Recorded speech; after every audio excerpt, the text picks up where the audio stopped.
नमस्कार मित्रांनो, जय महाराष्ट्र। एकनाथ शिंदेंच्या ठाणे या बालेकिल्ल्यात भाजपचा नवीन डाव, शिंदेंना धक्का देण्याची भाजपची रणनीती। तर मित्रांनो, काय सविस्तर बातमी व्हिडिओच्या माध्यमातून जाणून घेणार आहोत।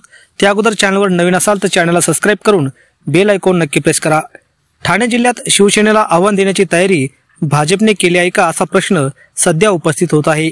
कारण पालघरचे पालकमंत्री आणि भाजपचे ज्येष्ठ नेते गणेश नाईक यांनी ठाण्यात देखील जनता दरबार घेण्याचे असल्याचे जाहीर केले आहे।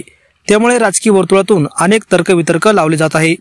अशातच राज्याचे महसूल मंत्री आणि भाजपचे प्रदेशाध्यक्ष चंद्रशेखर बावनकुळे यांनी याबाबत भाष्य करत शिवसेनेच्या सदस्यांनी देखील जनता दरबार घेतले पाहिजे, त्यामुळे लोकांचे प्रश्न सुटतील आणि जनतेचं भलं होईल असे म्हणत गणेश नाईक यांच्या जनता दरबाराचे चंद्रशेखर बावनकुळे यांच्याकडून एक प्रकारे समर्थन करण्यात आले आहे।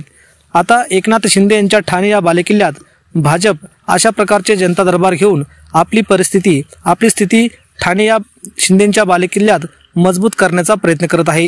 त्यामुळे एकनाथ शिंदेंना हा भविष्यात मोठा धक्का मानला जाऊ शकतो। तर याबाबत आपल्याला काय वाटतं, आपल्या प्रतिक्रिया कमेंट बॉक्समध्ये नक्की व्यक्त करा। धन्यवाद। जय महाराष्ट्र।